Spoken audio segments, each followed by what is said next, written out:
Very warm welcome to one and all dear students.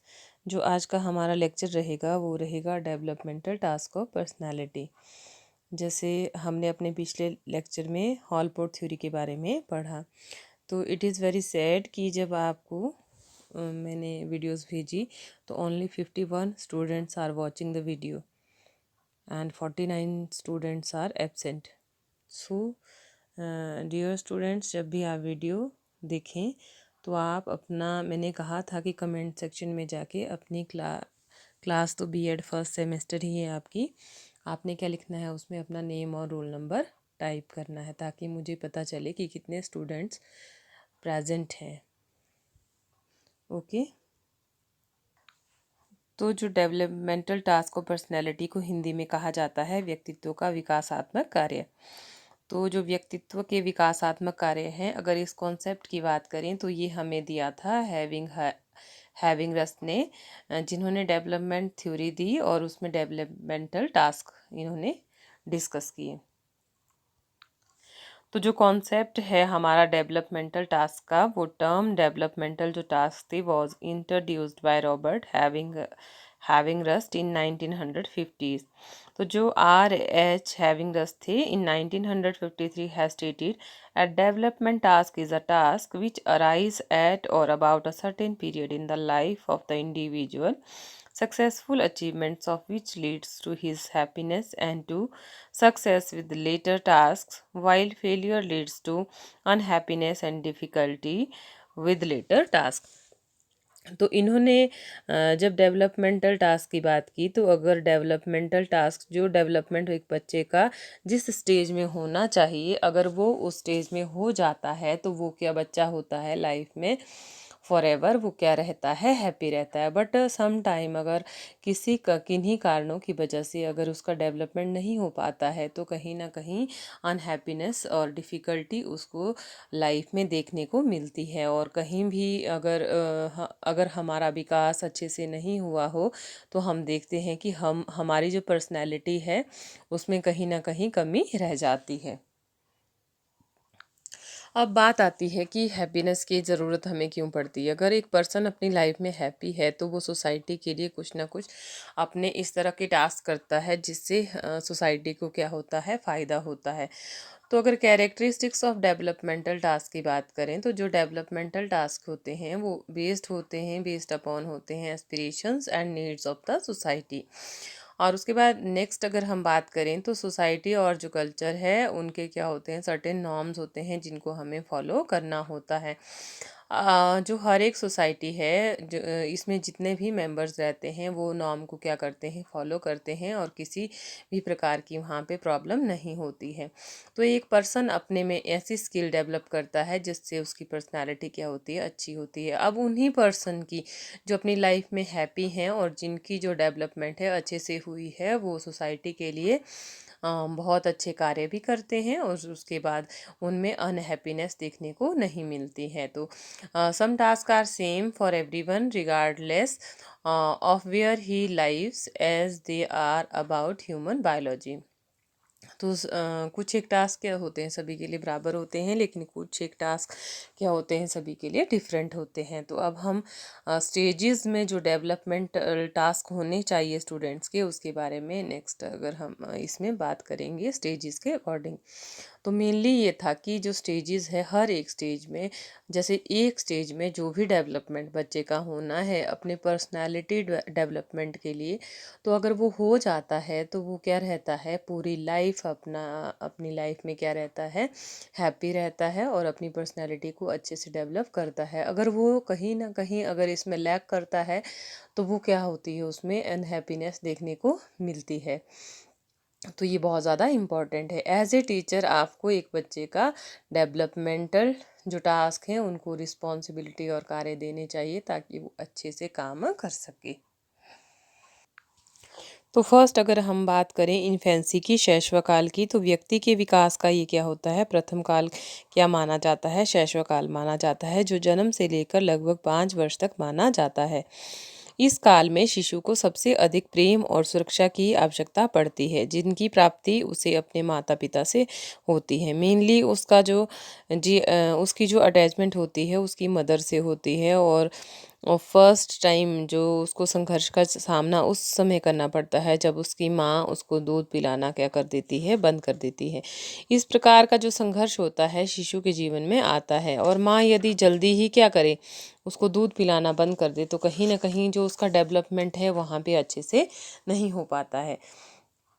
तो और उसमें जो प्रवृत्ति उसमें डेवलपमेंट होती है तो वो क्या हो जाती है, निराशावादी हो जाती है। जिसके विपरीत अगर अधिक समय तक अगर उसको दूध पिलाया जाए तो वो क्या हो जाता है, आत्मनिर्भर हो जाता है। और उसमें क्या आती है, आत्मनिर्भरता की क्या आ जाती है, कमी आ जाती है। तो व्यक्तित्व के विकास में माता पिता एवं शिशु का जो संबंध है वो अत्यंत महत्वपूर्ण बताया गया है। बालक के प्रति माता अथवा पिता की अपेक्षा दूध छुड़ाने के प्रभाव से भी अधिक बलशाली होती है। अब मेनली जो जिस चीज़ की उसको नीड है, अगर वो दी जाए तो वो क्या होगा, वहाँ पे हैप्पीनेस आएगी। लेकिन एक्सेस में दी जाए तब भी क्या करेगी, वो प्रॉब्लम क्रिएट करेगी। कहने का मतलब ये है।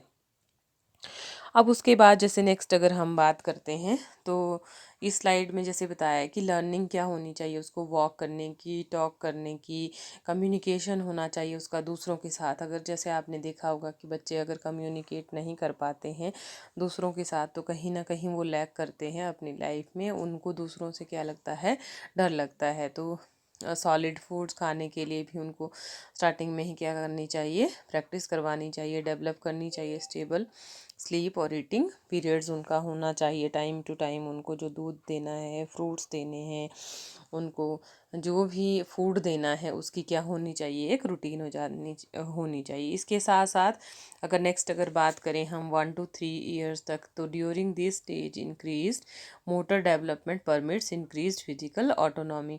सेल्फ से बच्चा वहाँ पे मोटर एक्टिविटी कर सके। अगर जैसे वो थोड़ी बहुत साइकिलिंग कर लेता है तो चाइल्ड की जो क्यूरियोसिटी है वो क्या होती है, इसमें इंक्रीज़ होती है। वो अपने आप से भी की चीज़ों को पकड़ के उनको चलाना क्या कर देता है। जैसे गोल पहिया, उनको पता है कि पहिया चलता है तो क्या करते हैं, 3 इयर्स का एक बच्चा ये गोल चीज़ उसको हाथ में लेके वो ऐसे शो करता है कि क्या कर रहा है, वो ड्राइव कर रहा है। तो जो बॉन्ड है बिटवीन, जैसे जो उसके पेरेंट्स के साथ या उसके फ्रेंड्स के साथ, वो क्या होता है वहाँ पे स्ट्रांग होता है। और उसमें क्या आती है, हैप्पीनेस आती है। अब अगर नेक्स्ट बात करें हम प्री स्कूली स्टेज की, तो इसका जो टाइम पीरियड है वो 3 to 6 years है। अब इसमें क्या करता है, इस स्टेज में बच्चों की जो वोकेबलरी है वो क्या हो जाती है, बहुत वास्ट हो जाती है। और उसमें ग्रोथ हो जाती है काफ़ी, मतलब वास्ट तो नहीं बोल सकते, लेकिन क्या होता है उसमें ग्रोथ होती है बहुत जल्दी जल्दी। जितने वर्ड्स हम बच्चों को सिखाएंगे उतना क्या होगी, उनमें ग्रोथ होगी। देखिए जो एजुकेशन है जो हम प्रोवाइड कर रहे हैं, बच्चों को जो चीज़ सिखा रहे हैं, तो कहीं ना कहीं पर्सनैलिटी क्या हो रही है, उससे अफेक्ट हो रही है। उनकी इंटेलिजेंस क्या होगी, उनकी अराइज होगी। तो कॉन्टीन्यूस जो चैटर इज़ अ कैरेक्टरिस्टिक्स क्या होती है इसमें, कि वो बच्चा क्या है, बात करता है, वो सीखने की कोशिश करता है, वो पूछता है। तो in addition persistent questioning in the tool by which the preschooler explore the environment. और मेनली जो बच्चा होता है एनवायरनमेंट का इसमें बहुत ज़्यादा प्रभाव पड़ता है। जितना वो लोगों, मतलब जैसे पेरेंट्स, फैमिली और नेबरहुड के कांटेक्ट में आएगा, सोसाइटी के कांटेक्ट में आएगा, तो वो कई अच्छी और बुरी बातें वहाँ पे सीखेगा। अगर जैसा फैमिली या जो भी पर्सन उसके कांटेक्ट में होंगे, जितना उसको सिखाएंगे तो वो अच्छा भी सीख सकता है और बुरा भी सीख सकता है। अगर वो अच्छी बातें सीखेगा, वहाँ पे अपनी वोकेबलरी को स्ट्रॉन्ग करेगा, तो कहीं ना कहीं उसमें हैप्पीनेस अराइज होगी। अदरवाइज़ वो क्या होगा, अनहैप्पीनेस उसमें बढ़ेगी। तो क्योंकि जो प्री स्कूल स्टेज होती है उसमें बच्चा बहुत ज़्यादा चाहता है कि कोई उसको बताए, लेकिन स्कूल स्टेज में कहीं ना कहीं ये चीज़ क्या दिखती है, हमें मिसिंग दिखती है। क्योंकि उसको बार बार चीज़ें सिखाई जाती है, उसके इंटरेस्ट के अकॉर्डिंग वो चीज़ें नहीं होती है। जो भी उसको एजुकेशन प्रोवाइड की जाती है वो मतलब जो उसको हम सिखाना चाहते हैं वो सिखाते हैं। लेकिन अगर प्री स्कूल स्टेज की बात करें, उसमें बच्चा क्या सीखता है, जो वो चाहता है, जो वो पूछता है, वो क्वेश्चन की वो क्या चाहता है, वहाँ पे आंसर चाहता है। तो इसमें जो चाइल्ड है become socially interacting and cooperative. अब इसमें बच्चा क्या करता है, सोशल कांटेक्ट में आता है, तो अगर वो सोशल कांटेक्ट में आएगा तो वो लाइफ और पर्सनालिटी को अच्छा बना पाएगा, क्योंकि उसको कभी भी वो फियर और वो डर नहीं होगा लोगों के प्रति। तो as a parents, as a friend और एज अ टीचर हमें कौन कौन से डेवलपमेंटल टास्क करवाने चाहिए प्री स्कूल एज में, तो increasing the ability to communicate and understand others. उनमें एक ऐसी क्वालिटी होनी चाहिए बच्चों में डेवलप करनी है कि वो दूसरों को की बात को समझ सकें कि वो क्या बोल रहे हैं, and performing self care activities. और उसके बाद उनको खुद से भी एक्टिविटीज़ वहाँ पे करवानी चाहिए ताकि उनकी पर्सनैलिटी क्या बने, अच्छी बने। अब बच्चों को डिफरेंस सिखाना चाहिए, जैसे बॉय कौन है, गर्ल कौन है, और learning right from wrong and good from bad, and developing family relationships के बारे में बताना चाहिए। मतलब ऐसी बातें बतानी चाहिए जो उनके जिनके कांटेक्ट में वो है, क्योंकि रिलेशनशिप वो सीख सकता है। बेबी गर्ल है, ठीक है, बेबी बॉय है, तो उसके बारे में वो जानता है, लड़का है, लड़की है। इस तरह से उसको ये चीज़ें क्या है वहाँ पे सिखानी क्या होती है, बहुत ज़्यादा ज़रूरी होती है। उसके बाद जो भी सोसाइटी में जितने जो जो मान लीजिए जिन जिन बातों को जो उसकी डिज़ायर होती है, जो क्वेश्चंस की वो आंसर चाहता है, उनको क्या करना चाहिए, अच्छे से बताना चाहिए। तो अब हम बात करते हैं चाइल्डहुड, बाल्यकाल की। तो और स्कूल एज स्टेज भी इसको हम बोल सकते हैं, 6 to 12 ईयर्स। तो this stage is the time for entering school. अब यहाँ पे बच्चा क्या होता है, एंटर होता है स्कूल में, और अपने घर को छोड़ के वो बाहर जाता है। अब वहाँ पे जब स्कूल में जाएगा तो वो क्या करेगा, अपनी कोग्निटिव कैपेसिटीज़ क्या करेगा, वो चेंज करेगा। कोग्निटिव कैपेसिटीज़ होती हैं हमारे ज्ञान से रिलेटेड, उसकी जो इंटरनल पावर है उसको क्या करेगा, वो बढ़ाएगा। वो चिल्ड्रन मतलब in addition children enter the world of peer groups. जो उसके साथी हैं, सहपाठी हैं, उनके साथ वो बैठ के वहाँ पे अच्छी बातें सीखेगा। अब बच्चों वो स्कूल अटेंड करेगा, वो बैठना सीखेगा, उठना सीखेगा, डिसिप्लिन सीखेगा, बुक्स ओपन करेगा, ठीक है, वहाँ पे गेम्स खेलेगा, टाइम से खाना, मतलब लंच ब्रेक होगा तो लंच, अगर स्टडी पीरियड है तो स्टडी पीरियड, वो इस तरह से वेल डिसिप्लिन वहाँ पे होगा। अगर वहाँ पे वो अच्छे से सीखता है तो क्या होगा, हैप्पीनेस तो आएगी ही आएगी, और सेल्फ रिस्पॉन्सिबल, और मतलब वो हर चीज़ अच्छे से मतलब उसमें डेवलप होगी। अदरवाइज़ वो कहीं ना कहीं क्या करेगा, सोसाइटी में अपनी पर्सनैलिटी को का डेवलपमेंट नहीं कर पाएगा, और दूसरों से क्या जाएगा, पिछड़ पिछड़ जाएगा वहाँ पे। तो स्कूल में अगर बहुत ज़्यादा भी टीचर डराते हैं तो वो भी क्या है, बहुत ज़्यादा गलत है। अगर उनको प्यार मिलेगा, वहाँ पे लव मिलेगा, तो कहीं ना कहीं बच्चा क्या करेगा, अपने आप को, अपनी जो इंटरनल उसकी कैपेसिटीज़ है, चाहे वो खेलने से रिलेटेड हो, चाहे वो मतलब उसकी हैंड राइटिंग से रिलेटेड हो, या लर्निंग कैपेसिटीज़ हो, वो क्या करेगा, उनको डेवलप कर पाएगा।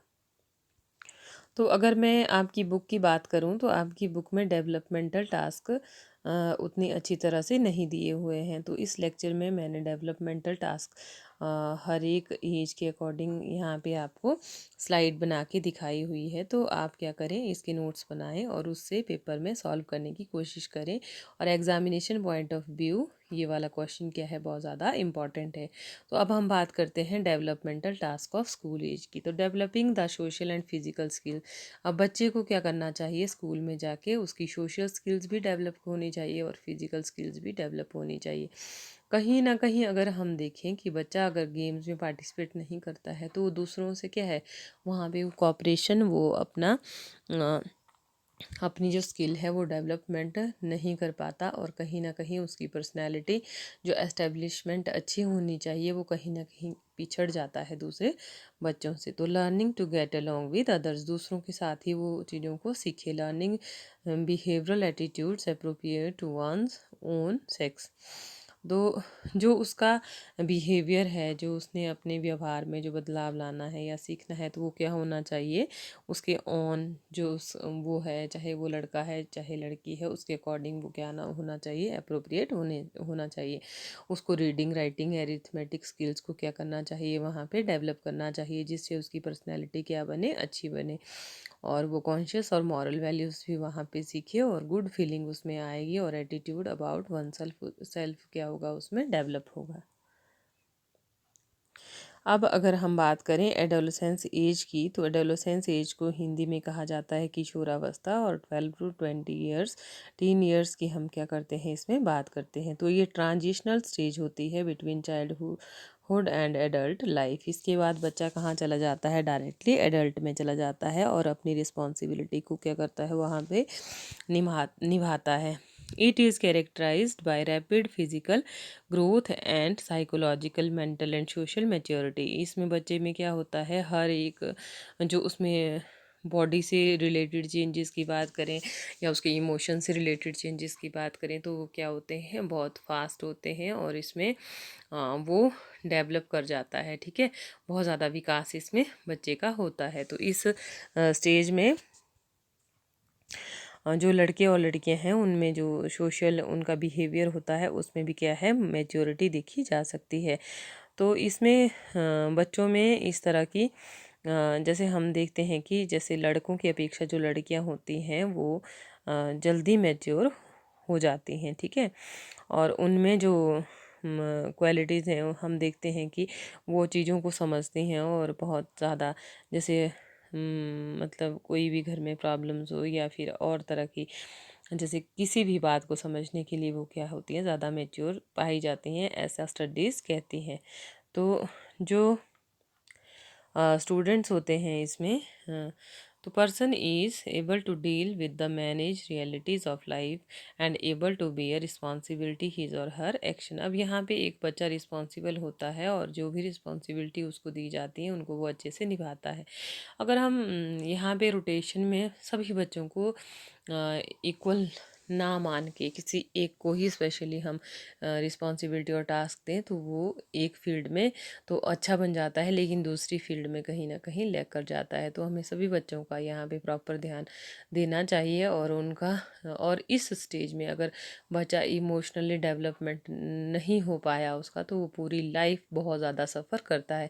कई बार हमने देखा होता है कि बच्चे क्या करते हैं, अपने जो इमोशंस होते हैं उनको कंट्रोल नहीं कर पाता है, और बहुत ज़्यादा गुस्सा करता है, और बहुत ज़्यादा आजकल के अगर बच्चों में ज़्यादातर देखा जाता है कि वो इमोशनली क्या है, स्ट्रॉन्ग नहीं है। मतलब उनको इतना लाड प्यार से पाला जाता है कि कहीं ना कहीं वो अपनी पर्सनालिटी को डेवलपमेंट करने के लिए क्या होते हैं, लैग कर जाते हैं।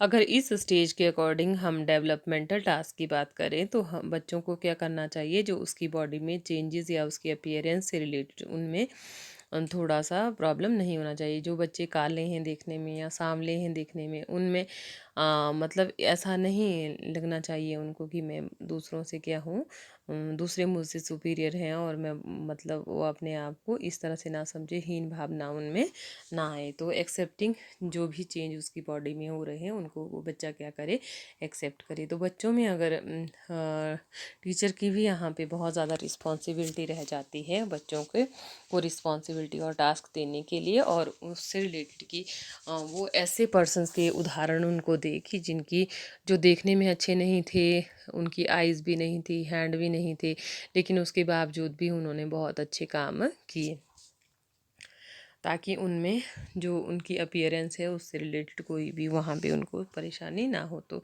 Developing appropriate relationship with males and females of the same age. जैसे अगर बच्चा लड़का और लड़की, अगर हम उनको उस नज़र से देखें, तो कहीं ना कहीं बच्चे क्या करते हैं कि उनकी इच्छा तो होती है कि लड़के चाहते हैं कि लड़कियों के साथ बैठें या बातचीत करें, तो कहीं ना कहीं वो थोड़ा सा फैमिली की वजह से या टीचर्स की वजह से कई बार टीचर्स भी मना करते हैं कि लड़के लड़कियां साथ नहीं बैठे। तो इस तरह का जो माहौल है वो बच्चों में क्रिएट नहीं करना चाहिए, ताकि वो लाइफ में उनकी वो जो जहाँ पे उनका डेवलपमेंट होना था वो कहीं ना कहीं क्या कर जाता है, लैग कर जाता है, जिसकी वजह से वो लाइफ में आगे नहीं बढ़ पाते हैं। अगर उनको कहीं भी बाहर जाके लड़कों के साथ काम करना है, जैसे लड़कियों को लड़कों के साथ काम करता है और करना है और लड़कों को लड़कियों के साथ करना है, तो कहीं ना कहीं वो अपनी पर्सनैलिटी को वहाँ पे डेवलप करने में कहीं ना कहीं लैग कर जाते हैं स्टूडेंट्स। तो adolescence is thought to be the period of emotional unheard और रेबेलियन। तो इसमें जो होता है, जो उनके विचार होते हैं वो बहुत ज़्यादा इमोशनल होते हैं और जल्दी से सडन क्या हो जाते हैं, उनका मूड चेंज होता है, वो शिफ्ट करते हैं अपनी आइडियोलॉजी को। और मतलब जो उनकी रिस्पॉन्सिबिलिटी और जो टास्क है उनमें भी क्या होते हैं, बहुत जल्दी जल्दी चेंज आते हैं। वो कुछ भी अगर किसी भी हद तक वो किसी भी काम को पूरा करने के लिए जा सकते हैं। तो जितने रिस्पॉन्सिबिलिटी और टास्क उनके अच्छे होंगे, जितना हम यहाँ पे सबसे ज़्यादा अगर डेवलपमेंट अगर उनका हो पाता है वो, तो लाइफ में कभी पीछे नहीं हटते हैं। जैसे आपने देखा होगा जो लीडरशिप क्वालिटी है बच्चों की, इसमें इस एज में क्या होती है, काफ़ी ज़्यादा डेवलप होती है। और जब वो कॉलेज लाइफ में जाते हैं बच्चे, तो वहाँ पे उनको हेजिटेशन और इस तरह का फियर नहीं होता है कि वो लाइफ में आगे ना बढ़ पाएँ। अगर यहाँ पे वो डेवलप्ड हैं, अगर उनको डेवलपमेंटल जो टास्क हैं वो अच्छे से करवाए हैं, तो लाइफ में क्या है, आगे बहुत अच्छे से आगे अपनी लाइफ की जर्नी को स्पेंड करते हैं। अब इसमें जो बच्चों के कॉन्सेप्ट होते हैं वो भी क्या होते हैं, अच्छे से यहाँ पे क्लियर हो जाते हैं। अगर कॉन्सेप्ट क्लियर नहीं हो पाए, मान लीजिए उनको पढ़ाया जा रहा है और उनके कॉन्सेप्ट वहाँ पे क्लियर नहीं हो रहे हैं, तो कहीं ना कहीं वो क्या करते हैं, अपनी पर्सनैलिटी को डेवलप नहीं कर पाते हैं। अगर अच्छे से होते हैं तो इस पीरियड को adolescence can be called the period of readjustment का पीरियड इसको कहा जाता है। अब अगर हम नेक्स्ट स्टेज की बात करें तो नेक्स्ट स्टेज है यंग एडल्टहुड स्टेज। मतलब जो वयस्कावस्था है उसमें क्या होता है कि बच्चा जो psychological and social development continue during this stage.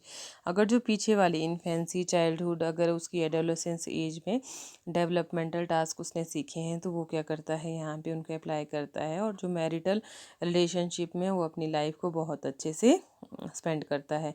और जो वोकेशनलाइजेशन में जो उसकी चॉइसेस होती हैं वो रिप्रेजेंट करती हैं determinants of one's overall personality.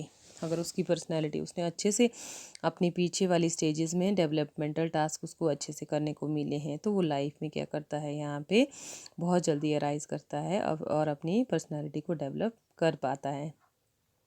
तो commitment of oneself to a specific way in life task, life के जो भी टास्क होते हैं यहाँ पे क्या करता है, चाहे वो मैरिज हो चाहे उसके बच्चे हैं, उसमें वो अच्छे से अपनी लाइफ को स्पेंड करता है। हर एक जो पर्सन होता है वो अटेन करता है adult status with the completion of physical maturity भी उसमें आती है और अच्छे से अपनी लाइफ को सीख पाता है।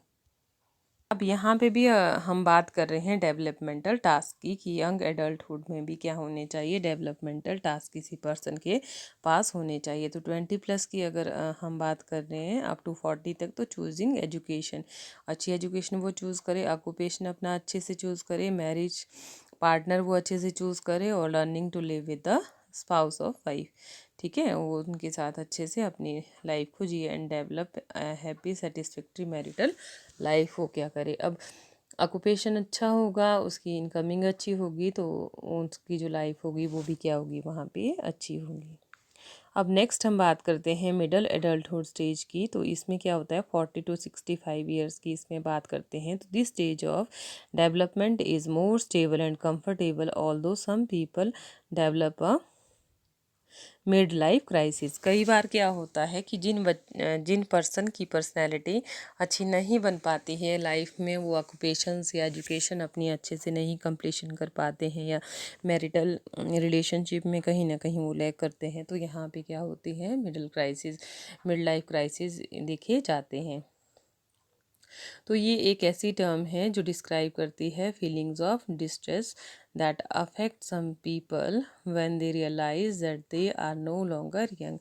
यहाँ पे एक क्राइसिस ये भी रहता है कि यहाँ पे पर्सन को लगता है कि मैं अब यंग नहीं हूँ और कोई मुझे पसंद नहीं करेंगे, तो सडनली वो चेंजिंग होती है उनकी जॉब्स और जैसे अडॉप्टिंग यूथफुल फैशन। ठीक है, it is during this period of growth and development that life style changes occur because of other changes. Physical changes की वजह से या दूसरे की वो ज़्यादा काम नहीं कर पाते हैं। कुछ एक कंपनीज तो 40+ पर्सनस को स्टार्टिंग में जो यंग जनरेशन है उनको बहुत ज़्यादा काम देती है और बहुत ज़्यादा काम करवाती है, तो कहीं ना कहीं वो क्या करते हैं, इस एज में लैग करते हैं, तो उनको काम करने के लिए उनमें नेगेटिविटी नहीं होनी चाहिए। जब वो पॉजिटिविटी के साथ काम करते हैं तो अपनी लाइफ में आगे बढ़ पाते हैं और अपनी पर्सनालिटी को अच्छे से डेवलपमेंट कर पाते हैं। अब यहाँ पे भी डेवलपमेंटल टास्क की हमें ज़रूरत पड़ती है मिडल एडल्टहुड में। तो फर्स्ट आता है adjusting to physical change, having grown children and developing leisure time activities and relating to ageing parents. ठीक है, और इसमें मेनली रहता है कि जो एक्टिविटीज़ होती हैं, मॉर्निंग वॉक करना चाहिए, अपनी हेल्थ का ध्यान रखना चाहिए और उससे रिलेटेड सोशल वर्क भी यहाँ पे किसी पर्सन को करने चाहिए ताकि वो अटैच्ड रहें और उनमें नेगेटिविटी ना आए कहीं ना कहीं। और स्टडी के टच में भी पर्सन को रहना चाहिए क्योंकि जो एजुकेशन है वो मेक्स अ मैन परफेक्ट। कहीं ना कहीं अगर वो एजुकेशन के टच में है, डेली अगर अपनी रिस्पॉन्सिबिलिटी और टास्क को वो अच्छे से निभाते हैं तो उनमें नेगेटिविटी इस तरह की नहीं आती है। अब नेक्स्ट हम बात करते हैं 65 ईयर्स एंड अबव की बात। तो ओल्डर एडल्टहुड स्टेज में अगर हम बात करें तो many physical psychological and social changes occur during later adulthood. इसमें देख भी रहे हैं पिक्चर में कि काफ़ी ज़्यादा चेंजेस आ जाते हैं, साइकोलॉजिकल चेंजेस भी आ जाते हैं और फिज़िकल और सोशल चेंजेस भी आ जाते हैं कि कहीं ना कहीं वो अपने जैसे बच्चों के साथ बैठेंगे तो उनको उनकी बातें अच्छी नहीं लगेंगी, तो अपने साथ वाले जो उनकी एज ग्रुप के पर्सन्स होंगे तो अगर उन्होंने अपनी लाइफ में अच्छा किया है तो वो क्या करेंगे, उन बातों को अपने जो स्टूडेंट्स हैं या बच्चे हैं उनके साथ क्या करेंगे, वो डिस्कस करेंगे और अब लाइफ एक्सपीरियंसेस को शेयर करेंगे। अगर उन्होंने बहुत अच्छा टाइम, अगर उनकी पर्सनैलिटी बहुत अच्छे से डेवलप हुई है तो वो सोसाइटी के लिए बहुत ज़्यादा इसमें कर पाएंगे। जैसे अगर वो खुद की ऑटोबायोग्राफी भी लिखते हैं अपने जो उन्होंने लाइफ में जो उनके अच्छे एक्सपीरियंसेस रहे, बुरे एक्सपीरियंसेस रहे, उनको वो लिखते हैं और उनकी ऑटोबायोग्राफी को अगर और पढ़ते हैं तो कहीं ना कहीं वहाँ से क्या मिलता है, मोटिवेशन मिलता है।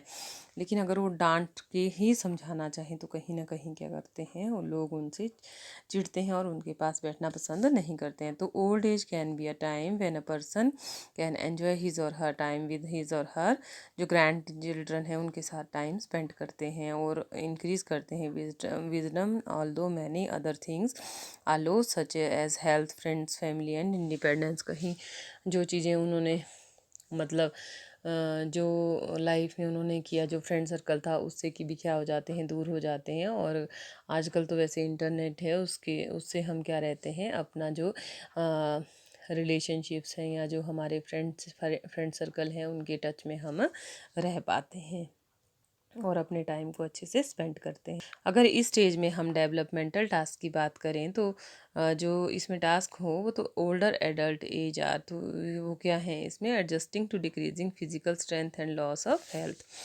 तो उसको एडजस्ट करना चाहिए। जो हमारी हेल्थ दिखती बात है कि फिज़िकल स्ट्रेंथ भी क्या होगी, डिक्रीज़ करेगी और हेल्थ भी क्या करेगी, लॉस करेगी। तो हमें क्या बनानी है, उसके बीच में एक एडजस्टमेंट बनानी है। और दूसरा जो रिटायरमेंट एंड रिड्यूस्ड इनकम है उसमें भी क्या करना है, एडजस्टमेंट हमने बनानी है। जो हमने सेविंग की है उसको कैसे हमने यूज़ करना है, उसके लिए भी क्या होना चाहिए, यहाँ पे डेवलपमेंट टास्क होना चाहिए। और coping with death of a husband और wife and preparing for one's own death hitting period. तो मतलब जैसे सिक्योरिटी या लाइफ इंश्योरेंस की बात करें और स्टार्टिंग में ही हमें इस चीज़ का क्या भी रखना चाहिए, ध्यान रखना चाहिए बुढ़ापे में हमने कैसे अपनी, जैसे कईयों ने जो पेंशन प्लान है वो उसको फॉलो करते हैं और उसके अकॉर्डिंग अपनी लाइफ में पहले से ही डिसाइड करते हैं कि जब हम हम जैसे ओल्डर अडल्ट में जाएंगे तो हमने कैसे अपनी लाइफ, अगर हमने अपने बच्चों को अच्छे संस्कार दिए होंगे,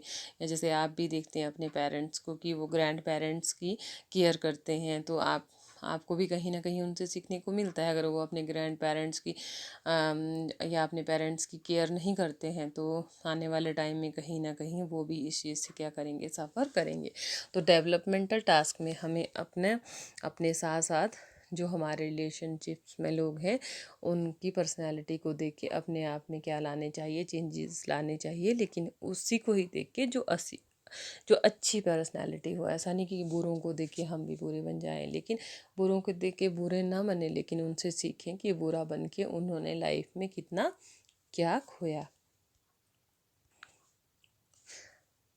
तो आज का जो लेक्चर, आज के लेक्चर में इतना ही। नेक्स्ट हम डिस्कस करेंगे अपना नेक्स्ट टॉपिक जो है हमारा एडजस्टमेंट एंड माल एडजस्टमेंट। तो डियर स्टूडेंट्स, ये टॉपिक बहुत ज़्यादा इम्पॉर्टेंट है। एक तो इसमें हमें स्टेजेस क्लियर हो गई, और स्टेजेस के साथ में हमने डेवलपमेंटल टास्क भी किए। तो मेनली आपके माइंड में स्टेजेस होनी चाहिए, और स्टेजेस के अकॉर्डिंग आप डेवलपमेंटल टास्क को क्या करें, मतलब उनको अच्छे से एक्सप्लेन करें।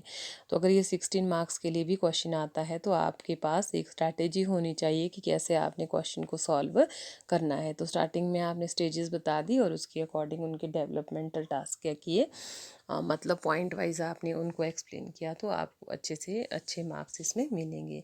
Thanks for watching. और आपने एक काम करना है कि कमेंट सेक्शन में अपना नेम और रोल नंबर ज़रूर लिखना है।